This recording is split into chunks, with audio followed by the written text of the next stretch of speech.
मित्रांनो, पावसाळ्यात कोकणात का जावं असा प्रश्न तुम्हाला पडला असेल. कारण कोकणात पाऊस पडतो तेव्हा कमी गर्दी, भरपूर आर्थिक निवास पर्याय, सुखदायक हवामान आणि सर्वत्र हिरवळ. मातृ निसर्गाने कोकणाला विविध वनस्पती आणि प्राणी, हवेशीर समुद्रकिनारे, टेकड्या, खडकांची रचना, ओढे, नद्या आणि धबधबे यांचे वरदान दिले आहे. भारताच्या या अविश्वसनीय पश्चिम भागातील काही प्रसिद्ध धबधब्यांची माहिती आज आपण या व्हिडिओमध्ये घेणार आहोत. तत्पूर्वी आपल्या चॅनलला सबस्क्राईब केलेलं नसेल तर अवश्य सबस्क्राईब करा. नंबर 1, सावतसडा धबधबा. हा धबधबा चिपळूणपासून अवघ्या 5 किलोमीटर अंतरावर आहे. सावतसडा कड्यावरून त्याचा उगम होतो. खळखळणाऱ्या पाण्याची भव्यता अनुभवण्यासाठी जुलै ते ऑक्टोबर दरम्यान येथे भेट द्या. या धबधब्याचे मूळ पाणी आणि जगभरातील परिसर पाहण्यासाठी सुमारे 250 मीटर चालणे आवश्यक आहे. धबधब्याची काही अद्भुत दृश्य पाहण्यासाठी जवळच एक शेड देखील आहे. या ठिकाणावरून परशुराम मंदिर जवळच आहे आणि या धबधब्याची सहल या मंदिराला भेट देऊन देखील जोडली जाऊ शकते. नंबर 2, आंबोली धबधबा. सह्याद्रीच्या डोंगरांवरील आंबोली हिल स्टेशनवर असलेला हा अविश्वसनीय धबधब्यांपैकी एक लोकप्रिय पिकनिक स्पॉट. हा समुद्र सपाटीपासून सुमारे 690 मीटर उंच आहे. येथे जाण्यासाठी सर्वोत्तम वेळ म्हणजे जून आणि जुलै महिना. येथे भरपूर पार्किंगची जागा आणि भरपूर हॉटेल्स पर्याय उपलब्ध आहेत. पायऱ्या चढा, आराम करा आणि धबधब्याच्या स्वच्छ पाण्यात डुबकी मारा. धबधब्याच्या सभोवतालचा परिसर हा लहान असल्यामुळे सामान्य सुट्ट्यांमध्ये येथे खूप गर्दी होते. निसरड्या खडकांपासून या ठिकाणी सावध राहणे आवश्यक आहे. नंबर 3, चिचघर धबधबा. हा धबधबा सिंधुदुर्ग मधील कुडाळ गावापासून 10 किलोमीटर अंतरावर आहे. मोठ्या उंचीवरून पृथ्वीच्या खोलवर पडणारे पाणी पाहण्यासारखे असते. चिचघर धबधबा पावसाळ्यात उतारावरून मोठ्या प्रमाणावर पाणी वाहून नेतो. या धबधब्याला भेट देताना आपण आपल्या चिंता विसरून निसर्गाच्या अतुलनीय दुनियेत हरवून जातो. नंबर 4, गारंबी धबधबा. गारंबी धबधबा महाराष्ट्राच्या किनारपट्टीवर असलेल्या जंगलांच्या मध्यभागी मुरुड राईट जवळ आहे.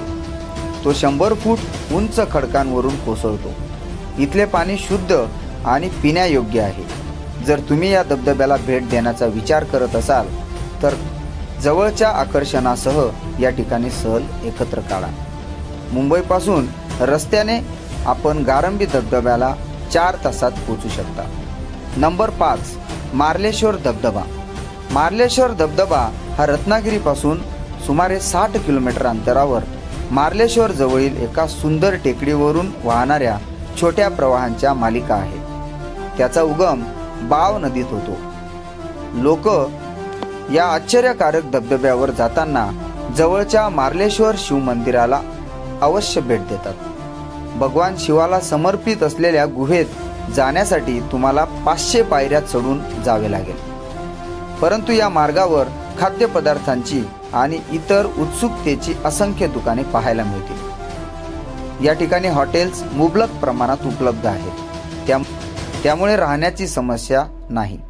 मार्लेश्वर मुंबईपासून 336 किलोमीटर आणि पुण्यापासून 264 किलोमीटर अंतरावर आहे. नंबर 6, नापणे धबधबा. नापणे धबधब्यात वर्षभर पाणी असते. सिंधुदुर्गातील वैभववाडी नावाच्या एका छोट्याशा गावात या धबधब्यावर जाण्याची तुम्हाला संधी मिळू शकते. हा प्रभावशाली धबधबा एका छोट्या झऱ्यात उगम पावतो.